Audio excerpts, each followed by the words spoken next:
Good afternoon, PPT Nation. On POS Uncensored, often we tell people how to sell. We tell people what to sell. But a lot of times you come into a situation where you actually not only need to sell and build a relationship, but you need to replace a system that they may be somewhat happy with. They may be saying, I don't need any changes. And we want to provide you some ammunition, some training, some tools, some tips, some ways for you to take that bat and swing it right through those NRS systems, right through that Shopify system, and say, you know what, I've got something better for you. And that's me plus my system with the POS Pros. But I'm not going to be the one telling you all this. I'm going to be the one asking the questions because I'm going to bring Mr. Matt Proctor. And usually Matt and I are sitting about, 10 miles, 5 miles apart on the same Indianapolis. But today I'm in the Warsaw headquarter office, sitting in Paul Kent's office, kind of hiding his, not mess. It's not really messy, but it's not I can't see Paul being a messy guy at all. Not messy at all. It's just, he said, go ahead and rearrange it. I was like, no, I'm not going to rearrange anything. I'll just frame me with a gray wall behind me. So we're good. So how are you, Mr. Proctor? How is life in Indianapolis, which I will be back to later tonight? But some family things brought me up back and forth. How is life? You're living the what is that? I have Christmas a theme Santa? today, Nate. What do we got going on over there? Yeah, I decided that I'm living through a theme today. I'm going to start doing this a little more this winter. Today is Summer Will Never Die, and I'm actually wearing shorts and sandals. So that, this is exactly what I would have worn in the middle of July. You guys have seen me wear something like this before. I'm getting all kinds of crazy looks from people, but that's okay. Because mentally, I want to keep my mindset in that kind of paradise, it's always beautiful. And these are cars, I think, Nate. Yeah, I thought maybe there was a Santa on there, but I didn't see the cars and the palm trees. I need to get one. I don't have a Santa Hawaiian shirt yet. I got to get one. Okay, well, and maybe I just got some Christmas present ideas if I can find one. So, all right, let's talk. So this idea came to my head when our last episode was us interviewing Vicky Helm. If you have not seen that, go find that episode. It's an incredible episode. But you were talking with her that she had been mostly on hospitality. If you watched our office hours earlier today, we were talking to Nick Horthals, and he said he hasn't sold much POS yet, and so he needed to be convinced. And I was like, as you're selling, it's like we need to convince people that you can compete in the retail, and we have some of the best systems available, and you can compete with the big people. So let's first we've talked, some of the bells and whistles and what's different between retail and hospitality, but let's talk specifically about why people choose Shopify, why people, you mentioned Clover, why people use NRS, why people use Lightspeed. What are things that make them choose that solution? And then we'll move on to how you can compete in that solution. But what is good? Why are they? What makes them big in the retail side of the POS industry? Yeah. And a lot of people, Nate, will think retail is so much simpler than, let's say, hospitality, just because you're not dealing modifiers. It's all inventory. You don't need floor plans or all that extra stuff, that we talk about in the third-party deliveries and things like that, which retail's getting that way too. But it's really more of that inventory, and they all fight in this same space. It's kind of fun to watch, actually. So we all know the banks are giving away Clover left and right. All right? So if I start up a small retail shop, I go get my loan or my account set up through my bank. Right there, they're going to say, hey, you need a point of sale? We got it right here for you. So that's how a lot of the Clovers, a lot of times that's their first introduction to point of sale. Okay? And that's okay. All right. And then as they move up or they want to go, let's say I want to go online ordering. Well, Shopify, actually, that's what they're built for, is for e-commerce. They do that extremely well. I'm not going to knock, any of the systems guys. They do it really well. And it took them years before they got into the brick and mortar space. They had too many people are demanding, like, hey, why do I have to have you for online? I got to have a whole nother software. So now Shopify is trying to work that angle too. NRS is huge out there, but that's because they spend millions of dollars on their marketing, their SEO optimization, blah, blah, blah. You know more about that than I do, Nate. But if you do any type of research, you're going to get NRS and Lightspeed are probably some of the first two that are going to pop up. Now, Lightspeed is much more expensive. So smaller merchants are going to go to NRS because that's what they found as they're out there looking online. It's fairly inexpensive, but their customer support is atrocious. Okay, so we switch, obviously, people off NRS. And then Lightspeed is definitely more robust, but just like Toast in the hospitality space, they lock in the pricing, they up the pricing all the time and up the fees. So these are kind of all the main players. We'll still see an NCR counterpoint here or there, which they probably paid an arm and a leg for. Those are usually an easy switch. But yeah, Nate, let's focus on these, because these are the big ones, guys. You're going to see out in the field. If it's really small, you might still see a square or something. Those are easy to replace. But yeah, that's kind of, in my opinion, Nate, how they all kind of work in the retail space and how merchants are finding them. That makes sense? Yeah, it does. And certainly on the like take Shopify, I know by the numbers, I don't know how much we're seeing this because I think sometimes we get late engaged. Our sales partners are involved in the conversation, but we're seeing more and more e-commerce places starting their first brick and mortar location. I was down in Bloomington visiting my son a couple of weeks ago, and I went to this home field, and they've been a big only online sales, and they do clothing and different like NCA branded clothing. And so they're right there by IU, they're doing it. And their first store, and when I walked in, what did they have? Shopify, because that's what they had been selling only on for the last 5 years. And this is their first, and they're like, oh, of course, Shopify does that. Do you have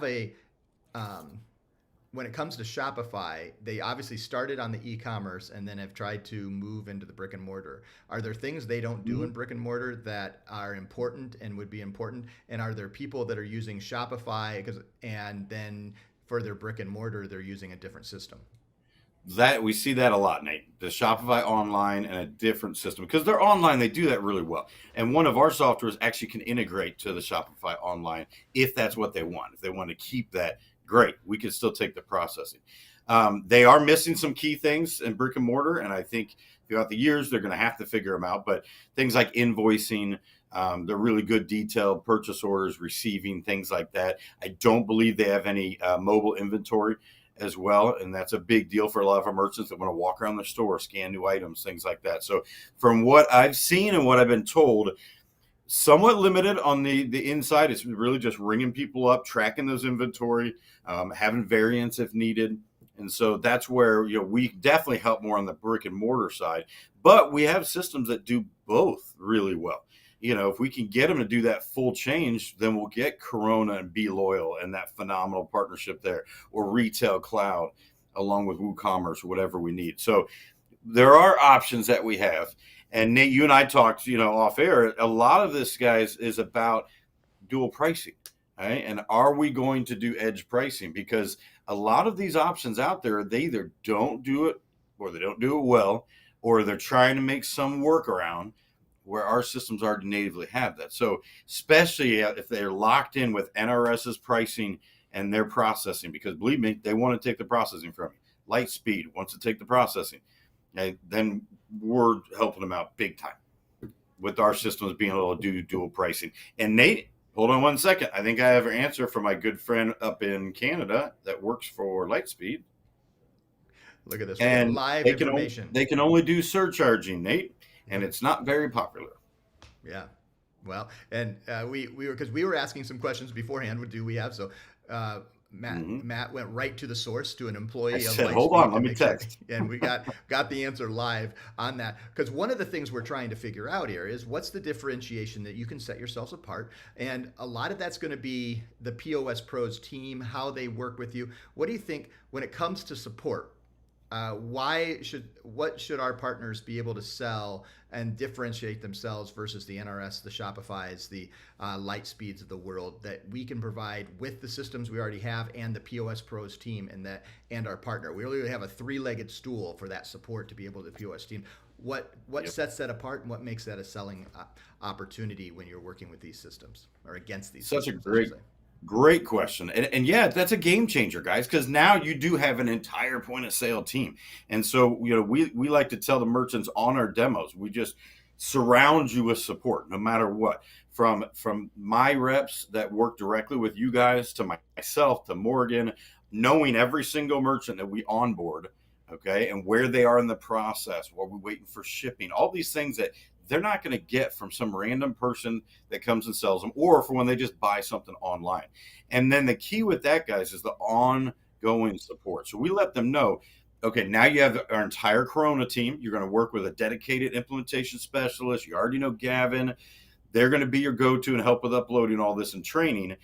We're going to help on the processing side with X as your agent. So we'll take care of all that for you. We're going to order the terminals. And then it's like a big hug, is how I've described it before. It is such a different sales process than even when I've sold in the past. And it was just me on the streets and I'm just giving them an Ingenico or whatever. Then it's just me and hoping that I'm available for whenever they call or text or anything like that. And this helps you guys out because they're not having to run to you every single time. They're going straight to the point of sale provider first. Then if we need to step in, we've got our entire team of support as well as you. So yeah, that's such a great question. And you're not going to find other offices like this, guys. So please embrace us, utilize us to help with your merchants. It's still your merchant. We just want to make sure that they're with you forever. Yeah. And I was just thinking as we were talking about that, it really becomes like a four-legged table too for those who choose to provide their own customer support. We just did an interview with Nick Korthals. He has full-time people to do customer support for his merchants. So he not only has the support of the PPT team, but he would have the support of his own team. And as you're at building those together, you're really creating a triage and more support versus they could just go directly to Lightspeed. They go directly to Shopify. They're very unlikely they're going to get a hold of people. I know I just looked up, I was Googling how long the call wait time. It's about 14 minutes for Lightspeed for support. Shopify was slightly better than I thought. They're predicting about a 6-minute call wait to be able to do it.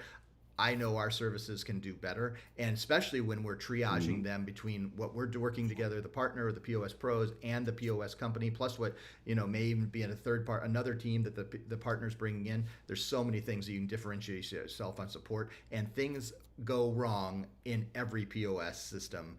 There's no perfect system. What are the things that often might go wrong, whether it's Lightspeed, NRS, or Shopify or other retail systems that they maybe want to ask questions to kind of feel what those pain points might be? Are there some pain points that you often hear from those systems or just retail in general? Yeah, the pain points are at least on the retail side, Nate, almost always towards the back office. Especially if they know a point of sale system, they really want to know, how do we do receiving? How are we doing purchase orders? Can it automatically send?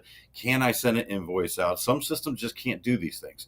And so when we do a retail demo, I would say 75 to 80% of demo is in the back office and talking about hardware. As far as ringing something up and scanning, a barcode, that's simple. Hey, doing a label printer, printing off the labels, that's something that's not a problem. But we have to dive in and find that pain point that they're having, because there's always some pain point. Not every system's going to do everything. So it's finding out, okay, you really like that with Lightspeed? Perfect. We can do that as well. What else? They're like, well, I am paying $240. Okay, great. Boom, check. There's a pain point where we could drop that in half, a system like Corona. So yeah, it's kind of just, we treat it like an onion, Nate, and we just keep pulling layers back to finally get down to what are those exact things. And that's what's nice about customizing our demos. And with our PPT partners working with our POS partners, because they're going to find out a lot of those answers before we get them on that demo. All right. And that way we can have our specialists, let's say Gavin with Corona, Aaron with Retail Cloud, really give them those great answers. And when you have a spectacular demo and they feel comfortable about this new family they're going to be joining, that's a game changer. Doesn't matter what system they have. That's how we set it up correctly. What would you say, Matt, to some of our partners who I know that say they can go in, they see a POS, and they can convince that partner or that merchant to set up and what I call side saddling. I'm going to put a terminal in here, you're going to run your payments, and you're going to move it over, and you can keep the current POS system you have. Just run payments on this, Ingenico device, or this Deja Vu, or this Valor device, whatever is their terminal of choice. And they don't even engage in trying to replace the POS. Is that a good strategy? What are the weaknesses in the strategy? How would you convince them to say maybe it's worth it to go after to replacing the whole POS? It's not a bad strategy, guys, but there's a flaw to it, and there's a weakness. I mean, and that's because anybody else can walk in and suddenly try to undercut you and do the exact same thing. So that's the weakness there, and kind of that flaw is that you're not separating yourself from anyone else that walks in there. And so to better position yourself for the future, have discussions about their point of sale. You say you like it, great. Like, what all do you like about it? Let them know you have a point of sale department. Like, okay, we have softwares that do the same thing. So if when your contract comes up, sometimes you're locked in a contract. No problem. Like, still get the processing if you can, but let's wait maybe a year when they're after done with the contract, a couple months before that's over. Let's look at systems. So, kind of throwing that bug in their ear. And I know some agents are great at doing that. Some might not do it as well. Instead of just treating it like, yeah, I got the processing account. Here's a terminal. Make sure they really know that you have a great new solution for them. For now, we can keep it how it is, but you let me know when you're ready. Let's make sure we switch. That'll stick with them when that next guy or girl or whoever walks in and tries to just give them another terminal. They might even ask them. They say, well, do you have a point of sale to replace this? 90% of the time they're going to say, well, no, I just want to give you this dummy terminal. So you got to let everyone know that you talk to, even if you're just giving them a terminal. All right. If they know you have a point of sale department and team that has lots of softwares, then as soon as they're ready to upgrade, they're going to let you know.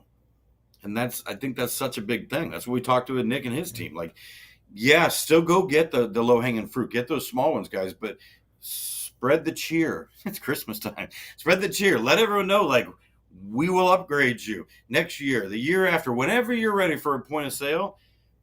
We're here for you, Nate. That's what I'm doing at some restaurants around here. They're not going to change it. I'm like, great. But they know I'm their point of sale guy. Yep. All I can do. Since you just got that text message saying Lightspeed only has surcharging, so only a smaller margin opportunity and differential pricing versus our dual pricing, which in most states is compliant, and we're seeing that very huge success, creating a little more margin, a little more opportunity. But are there, because in our POS world, when in a lot of cases, when we have dual pricing at 3.5% or higher, we can provide a lot of hardware and provide a lot of opportunity for you to give that hardware and that software to the merchants. Do you see in retail, are there more people? Because it clicked in my mind. She said it's not very popular. Is retail a harder sell sometimes for the edge dual pricing, or is it the same as a hospitality? See, and that's what I'm kind of surprised you said that. I think it's more for their larger merchants with Lightspeed, because we're at the point now, Nate. I honestly don't remember last time we sold a retail client that didn't do dual pricing. In the food and beverage, it's really just the fine dining, some of the higher end places that are still a little hesitant about it. But our convenience stores, multi-location C stores, liquor stores, we're all doing it. So that it is a little shocking she texts that, but it's also not surprising because they're based out of Canada. They have a huge footprint in Canada.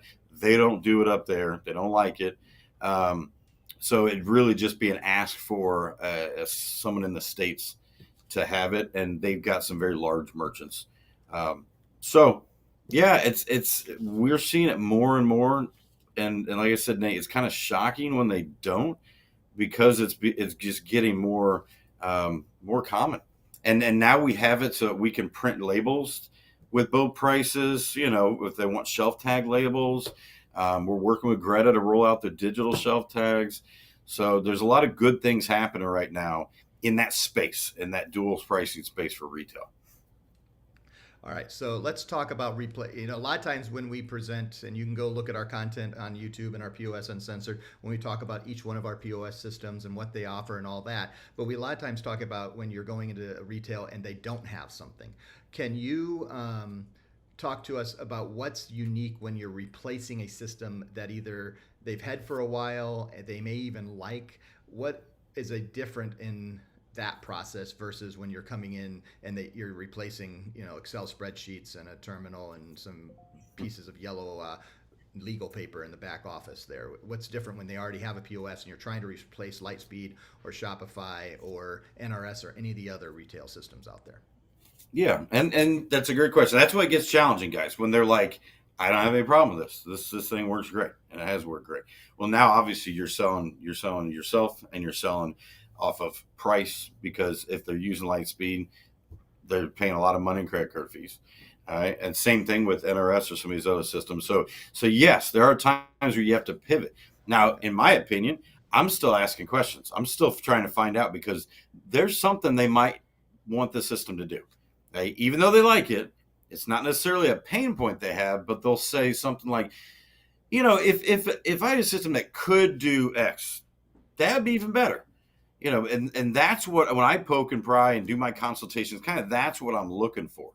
Um, and if they absolutely, like it, but they're open to looking at something because you have a good rapport with them, that you're going to save them $100 a month.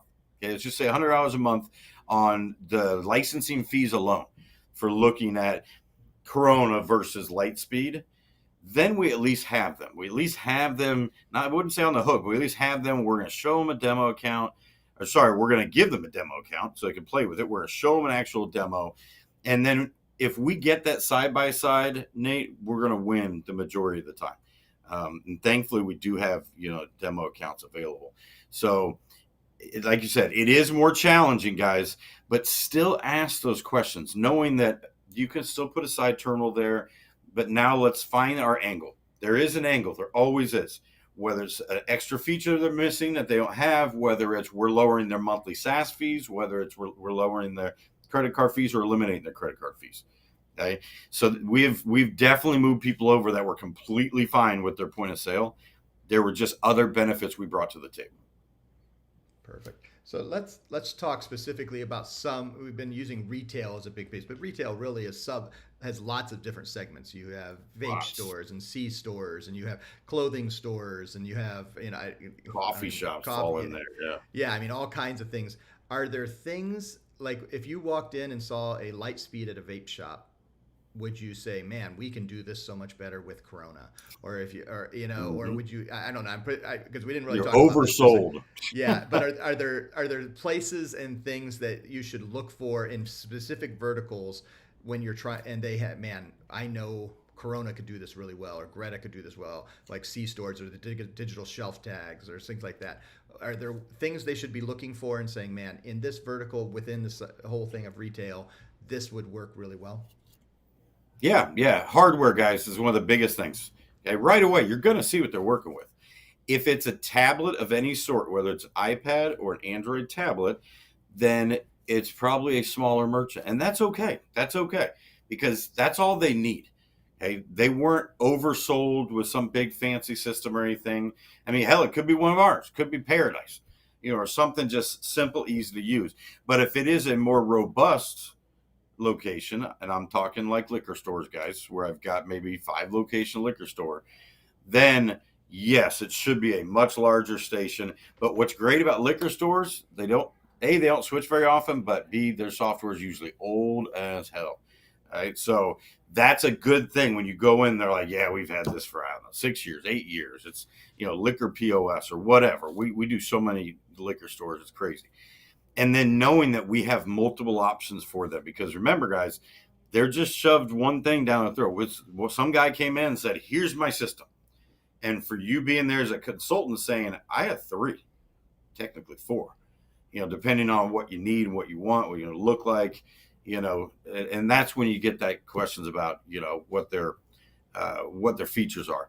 But first and foremost, guys, just open your eyes, start looking, see what kind of terminals you're using, see what kind of hardware, because then that helps for more questions. A lot of times on the front screen or a customer facing display, it'll show you what the hardware is. Sorry, the name of the software. All right, that way you already know right away. And it's all about finding out how long they've had it, are they still in contract, and getting that discussion going. But yeah, Nate, the biggest thing I would say in the smaller locations, they usually have a lot of them. Smoke shops, they're not going to make it if they only have one smoke shop. They usually have multiple. Those usually, they only need a tablet-based software. If they went with something bigger like a Counterpoint or Lightspeed or even a retail cloud, that'd probably be overkill. So, yeah, that's the first thing I would focus on, is because they're more particular about hardware and retail than hospitality. Hospitality could care less. In that busy bar, no one's looking at what software they're using. But in a retail environment, I'm looking at that every day. I'm walking right up. I'm checking out. The counter needs to be clean. It needs to look good, not be all dusty like the one behind the bar. Yep. That makes sense. Are there any stories or any things that stand out of someone who we've seen a successful replacement of a another retail system with one of our systems. Is there any stories that pop out that you think of Does it that? count if it was replacing one of our systems with another one of my systems? All those, anything counts. It's This is story time you with know, Matt. All of them count. Yeah. there yes, that's happened before. We've had an issue, and I won't name any names, but where it turns out some of the functions that we thought we had in place for this particular merchant changed, and once he was up and installed, he was asking and requesting for different things that now we suddenly put ourselves in a spot where, well, this might not have been the best system. It's full blown recovery, and this particular merchant had 3 locations. And Nate, I think I was with you. I think I was on the West Coast for WSA a couple years ago, on the phone 3 different times one day with the owner, trying to salvage this account.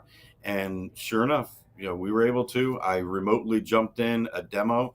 We were able to get him on with Corona, get a demo account so he could play with it. He knew software really well. And he liked how we were taking care of him. It's that hug of customer service we talk about.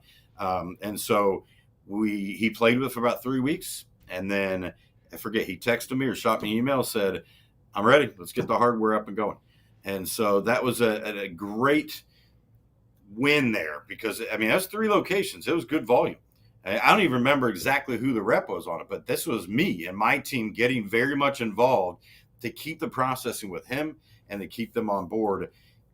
And it's not just our systems that we have to do it with. It's with several others. And Nate, I actually jumped in a meeting earlier where I apologized to an owner because he's been with us for a while, but there's an issue with the point of sale, and we're getting ready to full recovery again, switch him to keep him on board, and now move him over as well. So we don't want that to happen, guys. And I've definitely not with our system. We'd rather we're replacing someone else's system. But just knowing that we're here for you, even if we have to pivot. All right. If we have to pivot, their needs change, no problem. We'll find something else. So yeah, definitely we get a lot of wins on the retention side, Nate. Yep. Well, and I think trying to regularly, one of the things that's going to separate you from NRS and from Shopify and Lightspeed is if you start showing up in a regular, they're going to realize, hey, this is a real person that has stopped by monthly, bi-weekly, whatever your rotation can be, whatever the most reasonable situation, because no one from Shopify is walking inside their door. No one from Lightspeed, definitely not NRS. And NRS. So the first thing you can set yourself apart is, man, I'm part of a team that I actually will walk in and be here. And if that's part of your sales model and you're already doing door knocking, and then start a list, say, hey, this place has Lightspeed and I'm going to stop by every 2 weeks or whatever your rotation is, and I'm going to ask them a different question each time, maybe a different feature.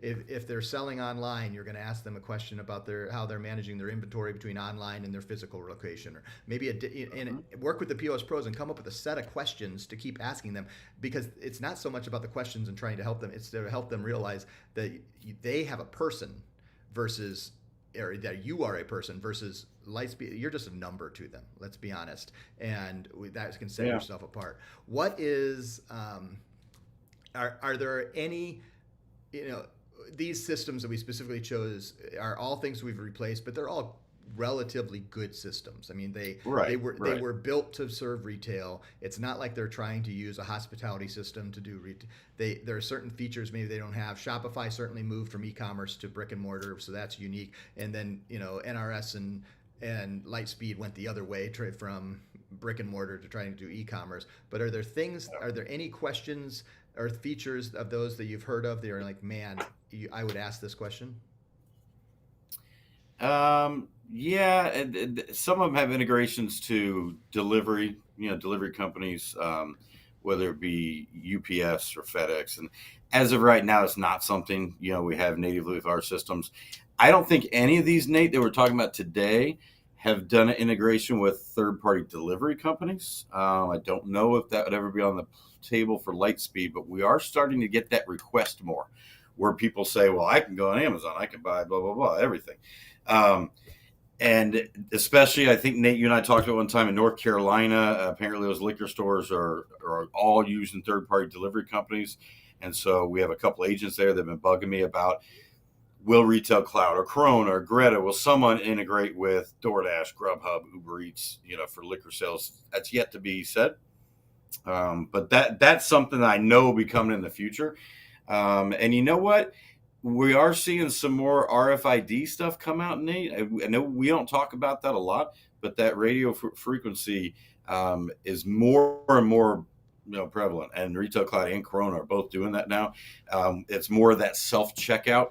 If you guys don't know what I'm talking about, where you might have seen it in a gas station or something, I walk up, I set down, 2 cans of Coke and a donut and a gum for my kid, and it just beep, it just reads it all with radio frequency. So we got some big things coming. I think in 2026 we're going to be talking about a bunch of new stuff in retail, but that's just what I'm hearing in my world right now, Nate. Those self-checkout RFID, NFC systems. What's interesting is I'm seeing them more and more. I see that when I go to convention centers, they always have one gift store that has that. Obviously, you see them in arenas more and more. And you know where I saw it this week, and it shows where I've been for the last week? A hospital in Fort Wayne, Indiana. Go down to the cafeteria, and the line was like 18 people to check out with a person.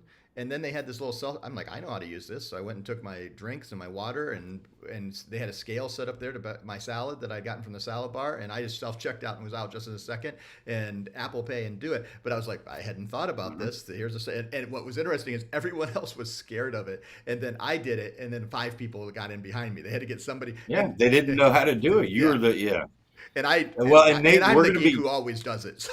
But well, and Nate, you and I are going to be going to a local. We're taking, a bunch of our guests around the holidays to a hockey game, and they already had that set up there. Now, I would like to switch them over to Retail Cloud because Retail Cloud does these events great. But that's exactly how they're already set up, and it does make it easy when you know what the heck you're doing. Yep.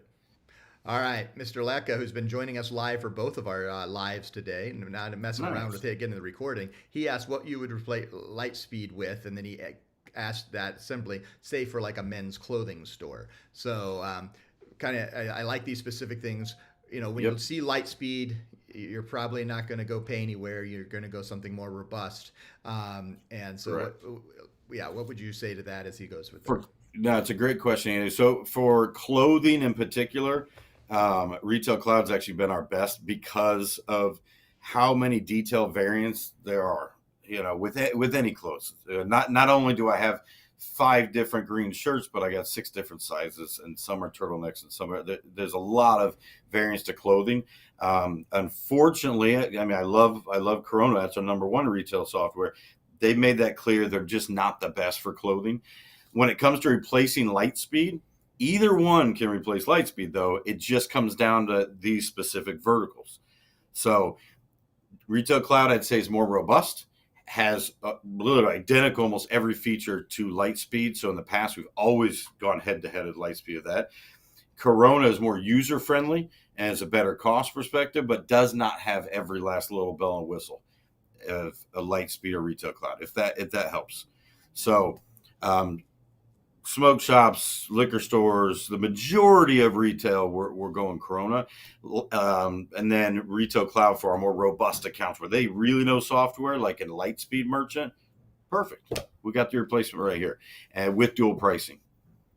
Perfect. So thanks for chiming in, buddy. We like it, Andrew. We love it when we get live questions, and so you can always join us around 1:30 Eastern time right here every week, except for Thanksgiving week. We won't be. We're taking a little turkey break next week. Yes, Matt, please. what have we missed? What do you say to our partners of why they should go not only after retail places that don't have POS, but retail places that have POS?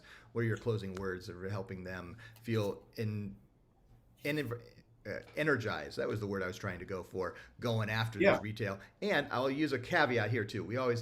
This is what should they be specifically looking at as we go. We are 1 week away in a day, 8 days from Black Friday. We're seeing everything happen. The sales are going on. Are there anything specific they should be thinking about, even that in the sales process, that would be relevant for the last 6 weeks of this year? Yeah.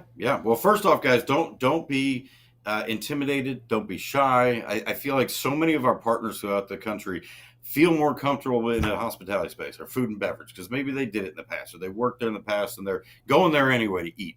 All right. So that's the first thing is don't be intimidated by it. Half the time there are less people going in and trying to sell them a system than the taco shop that has like 6 people walking every day trying to sell them something. All right. This time of year is critical for them. So not only are you almost always going to get a manager there on site, sometimes the owner's going to be there, but now is the time to ask them those questions about what are you guys doing for Black Friday? Do you have any loyalty program built in? Do you have any kind of marketing that you can send out like a blast of, hey, here's what we're promoting this Black Friday? And now you got their mind, the gears going, and they're like, wait a minute, no, we aren't doing that. Like we just put signs up. But like, can you do that through a system? Then you got them thinking as you're looking and seeing that they're just using Shopkeep or whatever iPad system they got. Okay? Which, by the way, Shopkeep's not horrible, but we can easily replace it. So yeah, getting that conversation going and then letting them know of our great promotions we have now and start lining up your January, guys. We talk about this a lot, and Nate and I are going to keep talking about it during the holiday season.